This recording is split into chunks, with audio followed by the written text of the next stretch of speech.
Something is different today than what we normally do. Typically, we play Outer Wilds on Thursdays. We're doing something else? Yes. Right. Right. Let me... Do you... I don't know if that's audible. Let me... Do you wish you had a mic of your own right now? Would you consider that to be something you wish? Yeah. Is this like what you were thinking? Yeah.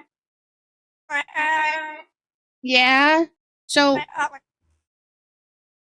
I have a bird, and she is having her very own debut. It's right now. Here she is. So this is Sam. The setup we have going on. Right. So she has her own space in my room at the moment. I made it just for her. What am I doing? Oh. So she has her own space. That's just for her to be in at the moment. I have a spare microphone next to where she is, and I'm sure you can already hear it. But the things she say does occasionally get picked up on my microphone, right? She's pretty loud. So there's gonna be a little bit of an echo with her, and that's just how it is. Now, the part of the reason she has her own microphone is because I needed... Right. That's exactly what I'm saying. Right. That's what I'm saying. Yeah, it shouldn't be too bad. I tested things out pretty good in OBS, and honestly, I thought I was gonna have to do a lot more troubleshooting, and it's not too bad. I didn't have to do too much to make everything work good. I have VTuber is what's hosting her model right now, and her microphone is linked to that model. As far as I know, I've never seen anyone else do this. I've never seen anyone give their parrot a microphone and a pink tuber and say, have fun. So as far as I know, she's the very world's first parrot tuber, and that's pretty cool. And because this is a debut, and because many of you, if not all of you, don't really know her, we're gonna do a debut. Obviously, you've seen the model. You've seen the model already. But last minute, we have a 2-slideshow. That sound like a good plan? Let me... I don't want to stop it. I don't want to stop it. We only just started. What are you doing? Oh, it's a debut. I shouldn't have made that blue or green because you're also green. It's whatever. I'm not a graphic designer. I'm not a graphic designer. Are you a graphic designer, Sam? No. Yeah, me neither. So she is a yellow-naped Amazon. They are the largest species of Amazon parrot in the world. Speaking of the world, they are found in the Amazon rainforest in the wild. Yellow-naped Amazons are very intelligent. I miswrote. They are not the second best speakers. They are the second most intelligent out of all the birds. The African gray parrot is the #1 most intelligent parrot, but this is #2. She is super duper smart. She understands the concept of consent. I'm so serious. Whenever my mom and I go to pet her, we always go scratch. And if she's receptive, she will respond, and we will give her a scratch. One day, a couple years ago, I was trying to give her a scratch, and she was being kind of weird. Don't tell me to stop it. I'm telling a story. She was being really weird, and she was like leaning back when I tried to pet her, but she was saying scratch. I was like, oh, if you're saying scratch, why don't you want me to pet you?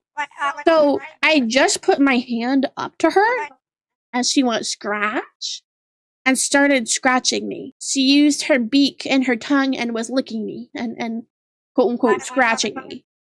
So she understood that my mom and I asked permission to pet her, and she used that knowledge to ask permission to pet me. I'm so serious. It was insane. So she is extremely intelligent because, yeah, I don't want to stop it. Stop it, as you can hear.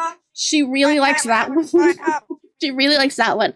I don't know where she got that phrase from. We would take her in public for quite a few different reasons. We would go to like meetings where people would all bring their birds and they would have like a nice lunch, and there was usually an educational speaker or something like that.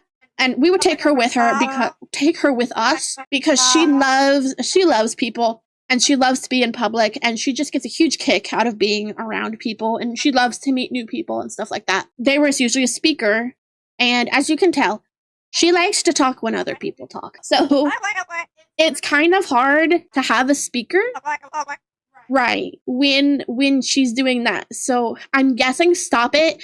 I think there were a couple of times where my mom would go, stop it. Just like, obviously not being mean, because she was doing it in kind of a funny tone, just to see if Sam would maybe not speak over the guest speaker.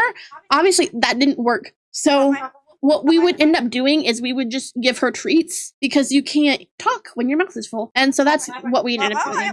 It didn't always work because you can only give her so many treats before she's done, but it worked a lot.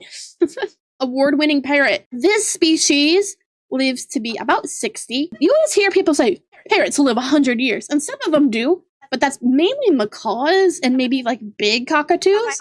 She is a medium-sized parrot, I would say. So she's 41. She'll live to be 60. She is starting to show signs of aging. She has a cataract in one of her eyes. And it's not hurtful or harmful, but it is just a sign that she's getting older, and that makes me sad. She was 29 when we got her, and she lived out survived 2 generations of one family. When she first lived with one family, they owned a zoo. And those original parents, they owned the zoo and they kept her as a personal pet instead of going to that zoo. Eventually, they died and the bird went to their kid, their daughter. She had cancer and could not take care of her. So when she got cancer, she couldn't keep the bird. She actually had 2 birds. The other one was named Peanut. I don't know where Peanut is. I never heard about Peanut other than Peanut existed. Right. It was time to let Sam go to the next generation. That daughter couldn't keep her because her kids had a feather allergy. So the woman who had cancer, her grandkids had a feather allergy, so she couldn't get passed down to the next generation. Now, one of her grandkids is someone I went to school with, and so her mom knew my mom. And they knew at the time I had a budgie. My first ever bird was a budgie, and my budgie had just died. They knew that I had animals. At the time, I had my dog, I had a hedgehog, and I had my budgie that had just passed. So they knew I had animals, and they're like, yo, you want this bird? And I was like, of course I do. And so she came to live with us, and it's been 12 years. Since then, I've had many, many kinds of animals that she has outlived. I had guinea pigs, which we'll get to, actually. It's kind of relevant. Guinea pigs that she outlived. Granted, guinea pigs don't live 60 years. I've had a lizard that she outlived, that she was fond of. There's quite a bit of things.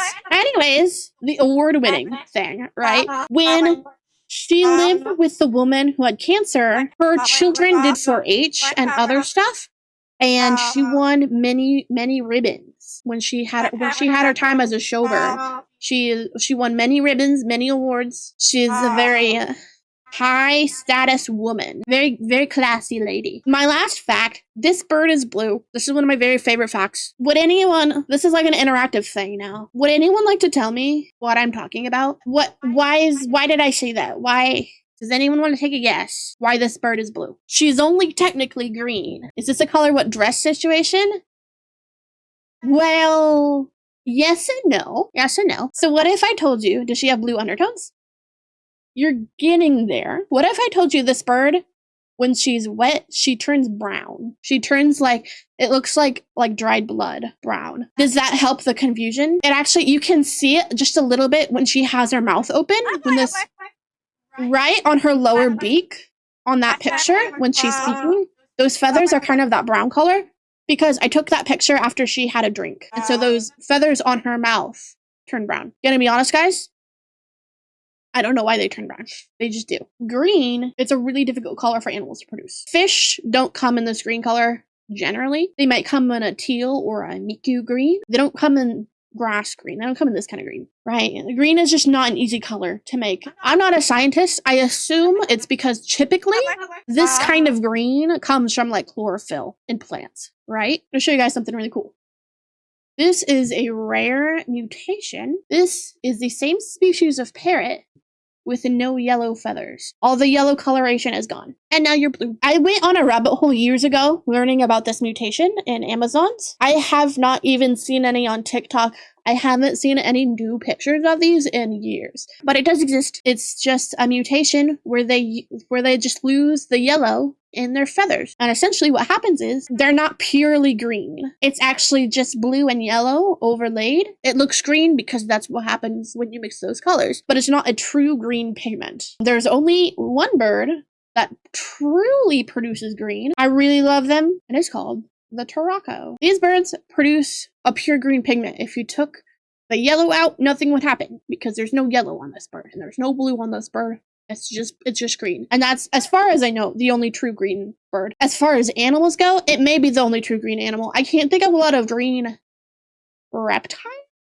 You know, people always associate green with like lizards, but they're more of like a brownish color, to be honest. I guess iguanas can be kind of green, but even then they're pretty dusty. Green is just, I know, green is just a really difficult color to come by in nature, and you wouldn't think so, but it is. So yeah, that's my fun fact about her. I always love telling people that. I like having my little educational talks about animals. In fact, Sam is quite familiar with doing that, because when I was younger and I had a lot more animals, we would go to schools and I would have, my mom and I would each have one wagon full of different animal containers and cages and stuff.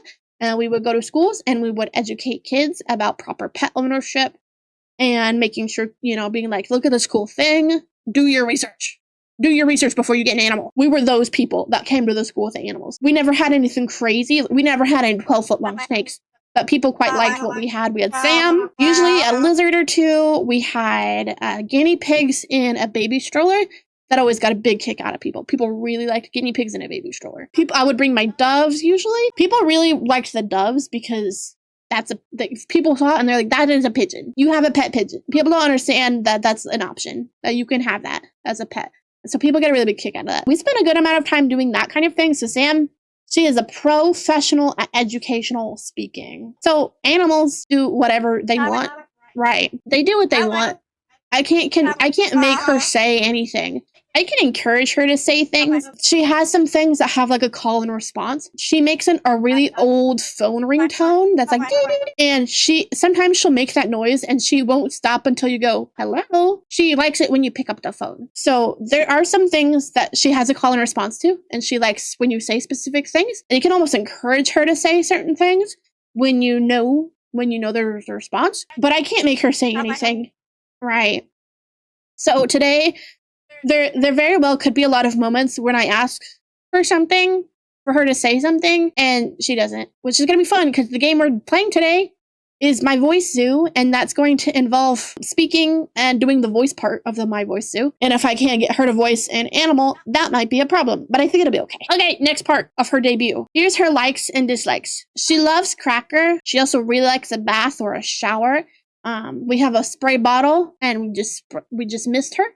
Does she like music? She's not a dancer, and she doesn't like sing along with music like she only likes her song. I don't think she's reacted too much to music before, though. Like if you're playing music and you get excited and you get hyped up, she will get hyped up because you're hyped up, but not because there's music on. But she does like cartoons. I forgot to put that in her likes, but she likes Miraculous Ladybug a lot. Cracker is a word that she has that means something to her. And it doesn't mean literally a cracker. It just means any kind of nice treat. Any kind of nice snack is a cracker. She loves guinea pigs. I had 3 guinea pigs for years, and every single morning, their cages were like diagonal from each other, and so she could see them really good if she went to one corner of her cage. Every single morning, she'd go, hey, yeah, hey, how,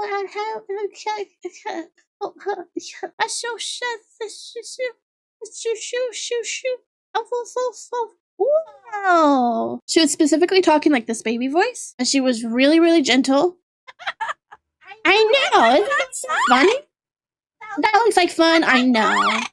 I know it looks like fun. Yeah, she adored them.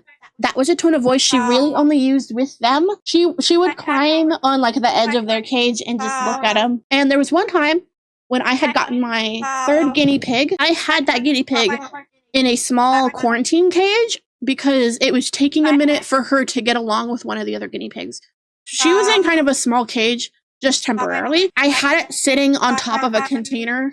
I don't know why. One morning, the cage fell off of the container it was sitting on, and it got kind of like lopsided. The guinea pig was fine. However, Sam did not like that one bit. She has a very specific call that she uses when she is scared or when she's trying to say, hey, something dangerous has happened. Neither of those guys lived in my bedroom. They lived in their own room. I woke up and she was making that call over and over and over again. And I was like, oh my God, stop. I want to go back to sleep. And eventually I went in there and I saw the guinea pig cage had fallen down. So I fixed it and she stopped making that noise. She was genuinely like really concerned if the guinea pig was okay. And as soon as I fixed it, it was fine. Everything was okay. She loved them so much. Those were her babies. Whipped cream. She likes whipped cream. That was what we would use when a public speaker was talking and we needed to keep her quiet. Right. Yeah. Because it's such a sticky thing. It takes her a minute to eat it. So whipped cream was really good because it would keep her quiet. Birds can have people food. They shouldn't, but they can. They can digest a lot more than you expect. And sugar, not good. Sugar's not good for birds. This happened not very regularly. We only gave her people food when she was out in public, and that wasn't often. So it wasn't a common occurrence for her, but she did get whipped cream, and she did love whipped cream. Hats, not a big fan of.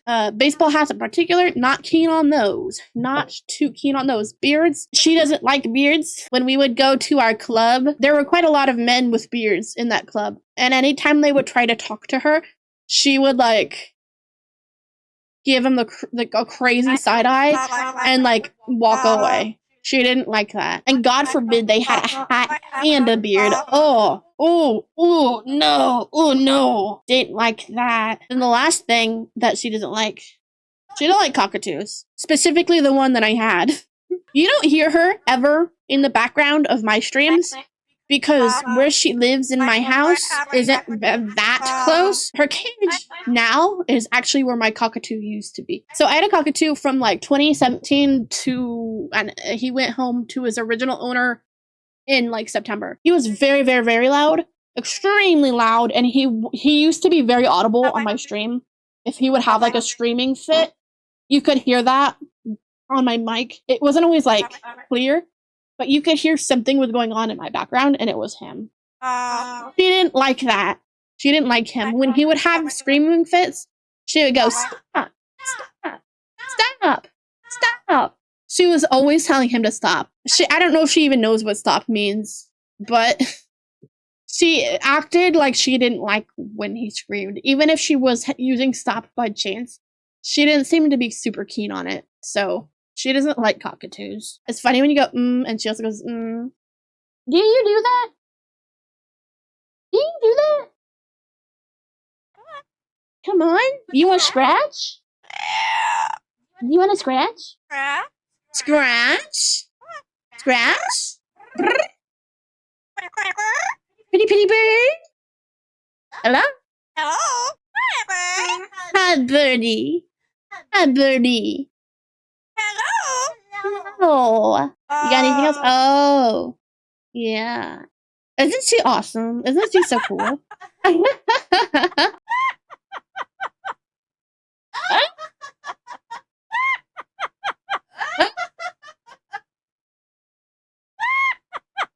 Oh, I'm so glad she did that.